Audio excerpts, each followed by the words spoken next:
गाज्रि कन्टेन्टफोर लाबोयो मोजां कन्टेन्टफोर लाबोयो जोंनि समाजनि लाइमोन सेंग्रा सिख्ला फंबाय बिनानाव आदा आबौ जोंनि गेजेराव लाबोयोथ' सार दिनैनि बे दौरनायावहाय माबायदि जेंनाखौ लानाय जादों?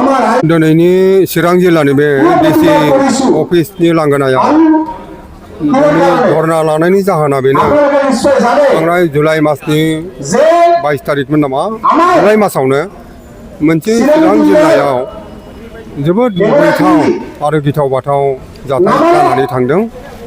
जाय जाथाया जोंनि सुबुंनि समाजखौ गिलु बालु माने सोमावदों एबा जों सिन्था खालामनो गोनां जादों। जायखौ जों माब्लाबाबो रावबो लुबैया बेफोरबायदि जाथाय जाथों होननानै बेबायदि जाथायानो चिरां जिल्लायाव साथिपुर होननाय एलेकायाव जानानै थांदों। बेनो जाहैबाय सासे 10 थाखोआव फरायनाय हिन्जावसा जोंनि बर'निनो फिसा सासे हिन्जावसा साथाम गाज्रि आखुनि गुन्दाफोरा जिनाहारि खालामदों।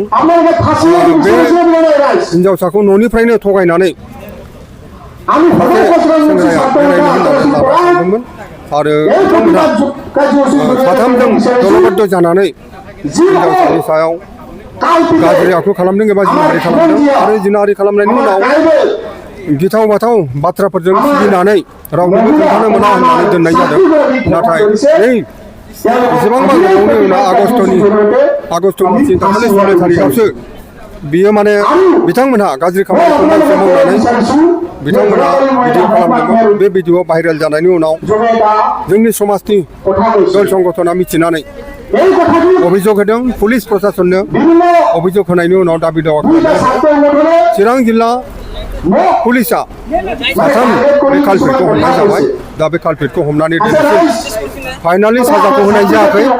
दा बेखौनो जों दिनैनि हाबाफारिया बेनो दिनैनि धरना कार्यसुचि हाबाफारिया बेनो साथाम हमजानाय कालपिटखौ बिथांमोनखौ फासि होनांगौ।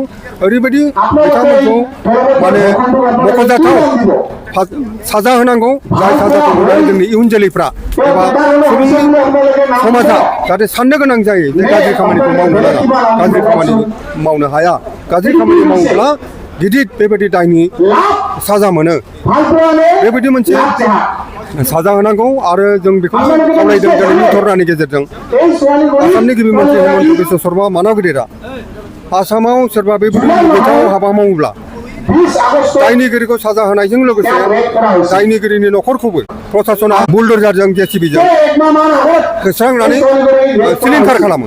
बेबायदिनो चिरां जिल्लायाव दाखालि जिनाहारि खालामनाय साथाम दायनिगिरिफोर साजा होनायजों लोगोसे बिथांमोननि न'खरखौबो बेबायदिनो बुलडोजारजों सिलिंखार खालामनांगौ होननानै दिनैनि कार्यसुचियाव जों दाबि खालामदों। आरो सरकार प्रशासननो जोंनि ST/SC जेनाखि आयेन दं प्रिभेन्सन अफ एट्रसिटिज एक्ट 1989 बे एक्टखौ बे आयेनखौ इमप्लिमेन्टेसन खालामनांगौ। बे साथाम दायनिगिरिफोरखौ साजा होनायनि बेलायाव बेखौनो जों दाबि खालामदों। बेजों लोगोसे बर'नि उन्दै गेदेर नायथावै कन्टेन्टफोर भाइरेल नैबेफोरनि सायावहाय सारा मा बुंगोन ट्राइबेल माहारिनि जानानै? बेखौ जों ट्राइबेल संघनिफ्राय मोनफ्रोमबो मेल मिटिंआव आरो हाबाफारिफ्राव जों बुंबोबाय थादों खावलायबोबाय थादों। 5-6 दाननि गेजेराव जा बिसेस क'क्राझार आरो चिरां बे मोननै जिल्लायाव जेनाखि जाथावै मुगैथाव गिथाव बाथाव जाथायफ्रा जाबाय थादों बेयो जोंनि बर' हारिनि गेजेरावनो बे जाथायफोरनि गाज्रि जाथायनि गाज्रि थासारिनि बलि जागासिनो दं। सोरबा बबेबा हारिजों बुथारजानाय सोरजोंबा गावथारजानाय सोरजोंबा देथारजानाय बर' हारिया जागासिनो दं। बिसेसकरि क'क्राझार आरो चिरां बे मोननै जिल्लायाव बियो बांसिन जागासिनो दं जेराव सेराव। बिनि थाखायनो जोङो आरो दिनैनि दिनाव चिरां जिल्लायाव बे 10 थाखोआव फरायनाय हिन्जावसाया जिनाहारिनि बलि जानो गोनां जाबावबाय। बेबायदिनो बिजिनियावबो जीबानन्द बसुमतारी होननाया गुबुन हारिनि 3-4 कालपिटफोरजों बुथारजाबाय इनायै जेबो दाय गैयालासेनो। आरो बेबायदिनो 4 माससोनि आगोलबो क'क्राझारनि कारिगाव एलेकायाव सिखोना जोहोलाव बिस्मित होननाया गुबुन हारिजों बिदिनो होसो होसो बुथारजाबाय।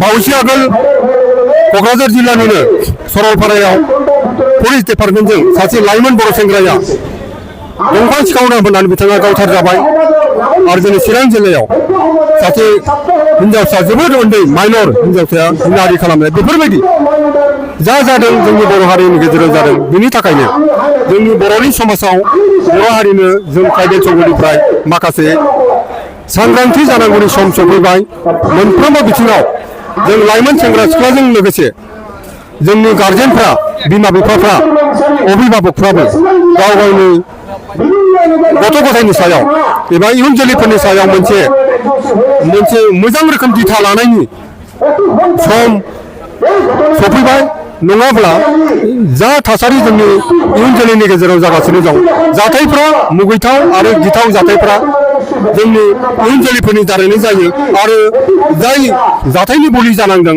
बिथांमोना इयुन जोलैनि जोंनि लाइमोन सेंग्रा सिख्लाफ्रानो जाथायनि बलि जायो आरो जाथाय खालामग्राफ्राबो जोंनि लाइमोनफोरनि दारैनो जिहेथु जायो बिनि थाखायनो जों सानदों जे जोंनि गार्जेन अभिभाबकफ्रा जोंनि साननो हानाय समाजनि गेदेर गोलाव बयबो जों ज' जानानै खुनु राजनितिक एबा दलादलि बिनि गोजौआव थांनानै बेफोरजों जेबो जोङो बाथ्रा लायालासिनो समाज दानो थाखाय समाजाव गोजोन सान्थि लाखिनो